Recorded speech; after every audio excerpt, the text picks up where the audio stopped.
أعوذ بالله من الشيطان الرجيم بسم الله الرحمن الرحيم اللهم صل وسلم وبارك على من تلقى القرآن من لدن حكيم عليم.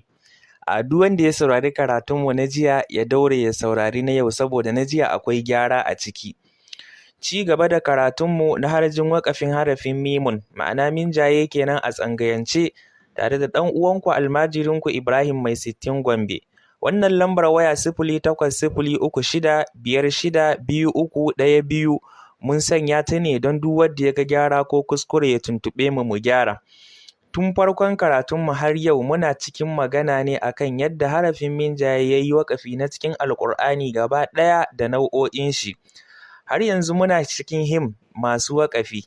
In dai kalma ta ƙare da him kuma ta yi waƙafi, ko da wani irin shakali kalmar ta fara, su 169 ne na Alƙur'ani gaba ɗaya. ‘Yan uwa, idan an samu kuskure a gyara, ijtihadi ne ba wahayi ba, zai iya yiwuwa a samu kuskure a ciki. A jiya mun ce min qablihim masu waƙafi na cikin Alƙur'ani su 15 ne. To ba su 15 ba ne, su 14 ne. Na cikin izin wala wannan na baya waƙafi. Ganin cewa jiya muka yi karatun sai muka ce to yau kawai bari mu sake sabo ba sai mun jira wani sati ba saboda kar yayi nisa sosai. Da haka min qablihim masu waƙafi na cikin Alƙur'ani su 14 ne ba su 15 ba. ‘Yan uwa ai mana afuwa, sha'ani ne na Alƙur'ani kuma wannan shi yake nuna tumbatsar Ƙur'ani da kuma gajiyawar mu. Allah Ubangiji ya ƙara mana himma da ikhlasi a kai. Da haka min qablihim masu waƙafi su 14 na cikin Alƙur'ani ga su kamar haka. Kada abi ali fir'auna walladhina min qablihim izun tilkar rusulu. Kada abi ali fir'auna walladhina min qablihim izun wa alamu rubu'in farko. Kada abi ali fir'auna walladhina min qablihim, wannan ma cikin izun wa alamu rubu'in farko.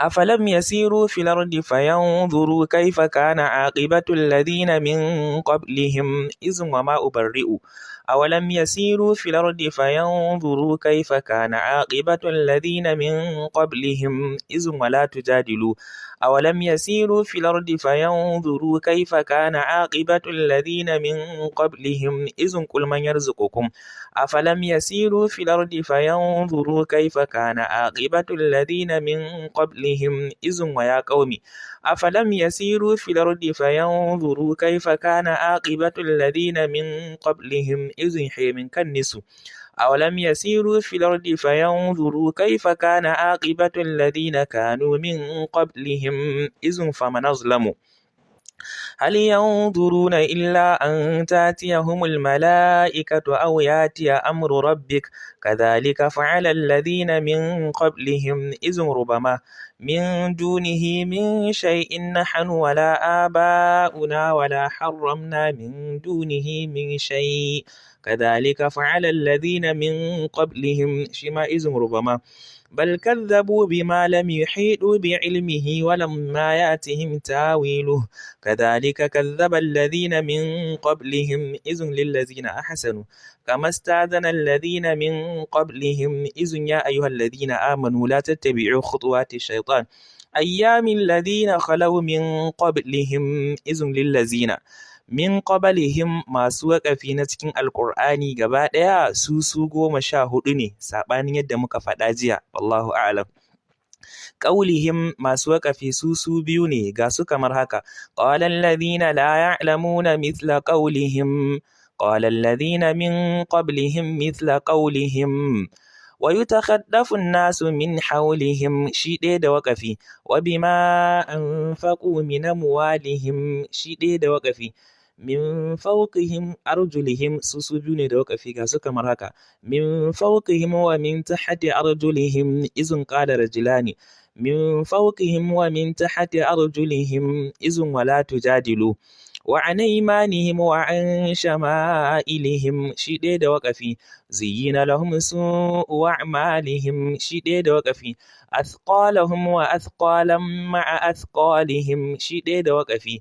Bi zulmihim su 2 ne da waƙafi ga su kamar haka.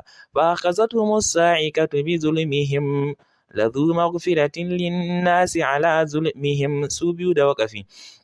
إلا من نشاء بزعمهم شيء ده وقفي يوم ندعو كل أناس بإمامهم شيء ده وقفي أيمانهم سوسو أكون ده وقفي غاسو كمر هكا أن ترد أيمان بعد أيمانهم نورهم بين أيديهم وبأيمانهم يسعي بين أيديهم وبأيمانهم سوء ده وقفي بإيمانهم سوبيون ده وقفي يهديهم ربهم بإيمانهم ليزدادوا إيمانا مع إيمانهم سوبيو da waƙafi masakinihim su uku ne da waƙafi ga su kamar haka minal quruni yamshuna fi masakinihim cikin izun tahe minal quruni yamshuna fi masakinihim cikin izun wa man yuslim wa thamuda wa qad tabayyana lakum min masakinihim cikin izun wa laqad wassalna min bainihim su biyu ne da waƙafi ga su kamar haka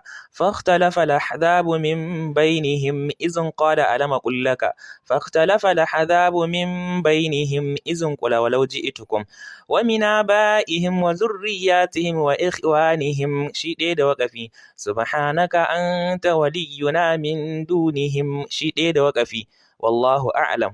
Za mu ci gaba daga inda muka tsaya wani satin insha Allahu. Allah Ubangiji ya kai ladan wannan aikin ya zuwa ruhin mahaifiyarmu, Allah ya jaddada mata rahama. ‘Yan uwa kamar yadda muke faɗa kullum karambani ne kawai take samu wannan aiki. Allah Ubangiji ya ƙara mana himma da ikilasi akan sha'anin Alƙur'ani.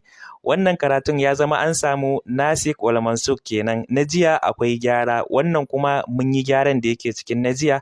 Allah Ubangiji ya ƙara mana sabati. Duk mai buƙatan cikakkun wannan karatuttuka sai ya sacin Tsangaya online akan Facebook page ne, za a samu su gabaki ɗayansu insha Allahu ta'ala. Almajirinku Ibrahim Mai Sittin Gombe, wassalamu alaikum wa rahmatullah.